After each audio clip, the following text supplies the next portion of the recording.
team needs more reliable engage, because right now SK are basically running back the same composition. They don't have the same Sylas playmaking ability, but they have much more early to mid-game roaming coming in from the Taliyah. And if I'm Heretics right now, I am sweating. It's irrelevant. Just first item Cole, knowing that you're just going to power farm for 100 creeps and nothing else is going to happen. Exakick, back it up, getting caught on the edge of the bubble.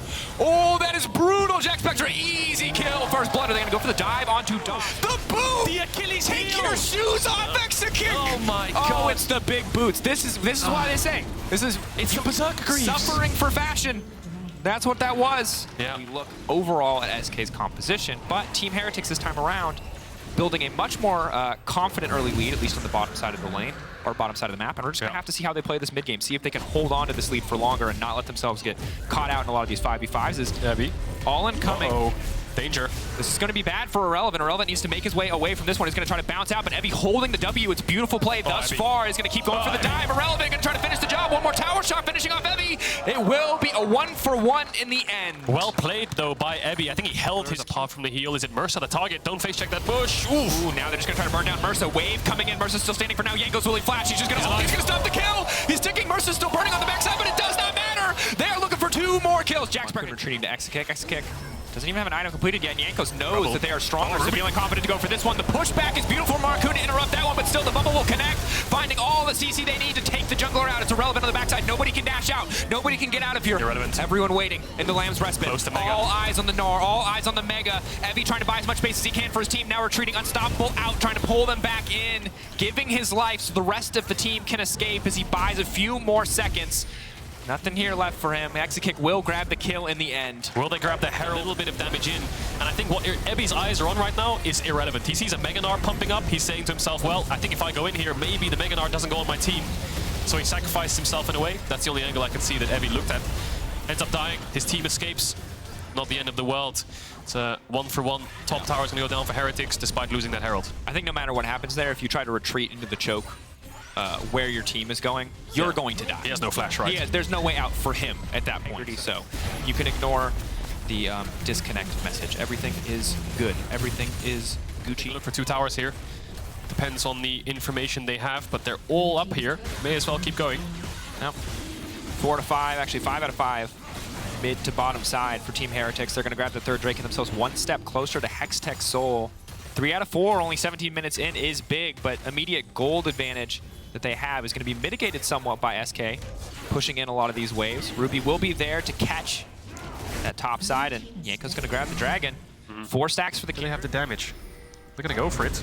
Evie, no flash. Going in.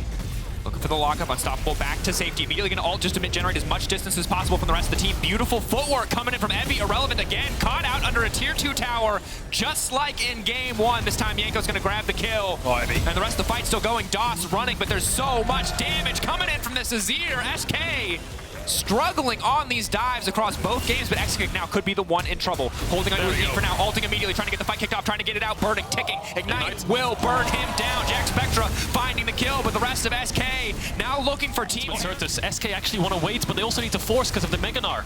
Oh, this is such ult's up now. This is difficult where I think position Certus to will be throw in. it. Certus needs to ult to split the team fight. He's going to do it, and he can catch at least Mersa off on the backside, and now they're looking to break the fight out. They managed to take the dragon away. They deny the soul for now, but Jack Spectra in the back of the pit is doing absolutely nothing. All of that gold, unable to make it. The rage. They know Marcoon's around here. They don't see him. Here's the wall. They're looking for Azir. Wall's going to be big. Ruby isolated. Damage is coming in, but he's going to get pushed back into the rest of the team. Now ulting back in. Certus should have the free setup of his life. Irrelevant! Finding 2 instantly on the backside, but no one follows up. No one is there for him. He is left empty-handed. This man's going to have to buy himself flowers at the back of this team fight because no one else is going to do it. SK finally showing up. But it's a messy exchange. Once again, that ult should have sealed the deal, but it's now Evie on the backside. Evie looking for the flank. It is Team Heretics looking to turn, but they are out of carry. Jack Spectra running. Marcoon coming in. Massive shutdown. Support carries the entire fight. Exakick didn't really get anything done, and now Marcoon a hero, and down goes Ruby. Stepping up here for SK. We talked about Exakick's impact, but the rest of SK showing their caliber.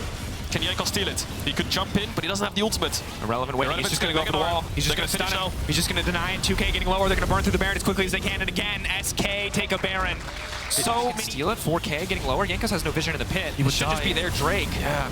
Irrelevant off to the side, playing well. Doesn't get clipped by the bubble. I feel like Heretic should be here. Oh, now coming in for Markoon. They're entirely grouped. Going to get knocked back. Heavy trying to buy as much as he can. Markoon is all alone jumping into this one, but they don't have the damage to kill the buy. Markoon refuses to die, and now Exekick has come to play. Jack Spectre on the tree. Using this minute left of Baron will get them a tier 2, but that'll be it. So, Heretic's not out of it just yet. That fight didn't lose them the game. They're holding on. They've lost their lead, but I don't think they're out of it just yet. They still have the Azir push, but now the game is in SK's favor. And Wolf's coming down. Oh, buying a bit more space. I don't think they're going to overcommit to this one. They can't see the rest of the team. Evie just going to dash to his teammates, make it out to safety. Yep.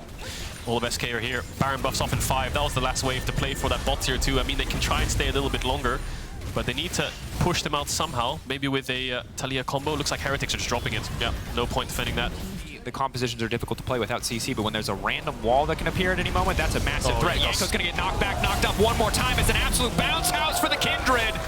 No chance to push that Lamb's response. This game doesn't really have it, but last game they did. With the Jax, try to just steal this one away. They're just gonna brute force it. So okay, Ruby is just flipping it. Okay, they tried to SK read the play. I mean, it's tough because sometimes you've got a 2 and a 7, and you just decide that you need to play out that hand. But I respect it. Sometimes you got to take the risk. Got to take the all-in. SK going to grab Baron, and I think an incredibly difficult day for Team Heretics because for every play they've made in the early. The problem they have now is the enemy carries are ahead when Heretics had their carries ahead the majority of the game. And they can just play this 1-4, siege it down, see if Heretics can find a big team fight. They have got the range champs, so if they overcommit, yes, they can punish. Big knockback, goodbye to Ruby, running, scooting out, Exekick maybe went too deep. Now can they finish? Exekick, Exekick dashing out to safety, he refuses to go down, and his Jankos now trying to get one more kill, but only Jack Spectre dies. How's he gone down? SK have lost one of their main carries. Ruby's had to flash away. Bot wave's pushing in. I think Irrelevant's going to base and TP back here. Looking to end on this wave, perhaps, but looks like they might back away. Health bars are relatively low, but they're going to go towards the mid. Irrelevant's TPing in there, calling his team, saying, move towards mid. We've got a wave. Let's play on that. Try to look for a next objective, next inhibitor. Keep cracking the space of Heretics open. 25 seconds on the Lucian. SK will play around that. Q channeled. Evie unstoppable again. Well played to make it out to safety. Immediately going to be forced to use the Gargoyle Shield, and now going back into the Lamb's Rest, but Irrelevant can just toss it back into his team if he wants to, but he's holding on for now. Surges. Very aggressive step forward. Will not find the flip back into the rest of his team. So it is just going to be the inhibitor. I need to be careful here. TP behind could be deadly here for SK. Where's Heavy? Can he find a ward? There it is. This is it. This is everything for Heretics. They're so low. There's so many blinking health bars. He doesn't know where they are. Heavy trying to find the angle. Doesn't know where they are. Spotting, he's just guessing at this point, but the Hex Gates! Yeah, they're out. They're flushed out of bot lane. That's the only way they can get vision. SK playing it well, just matching what they want to do. The Hex Gate out here from Exekick, and then move back into the bot side jungle. It's a game of push and pull here from trying to hold this line in the jungle. Weaver's wall. You can see it right there. Surge just built it. Leaping over, Irrelevant on the side. Jack Spectre leaping in! Holding on for now due to the Lamb's Rest, but Markoon getting chipped away. Jack Spectre gets flicked back into the rest of the team, but he's still standing. Irrelevant off to the side, 1v1 versus Evie. Ruby just going to get taken out, and it is domination from SK. Confidence in the execution is finally Exekick is going to get to auto attack, do the damage he's been waiting to do all game long. Now on a killing spree, now with a double, and that is it. The whimper of Heretics, a struggle of a series, but SK will come out on top. A lot to work on, a lot to clean up, but ultimately it is they who will win the day. Heretics knocked out of the winter season as SK move to face Vitality tomorrow. Yeah, they were the better team on the day.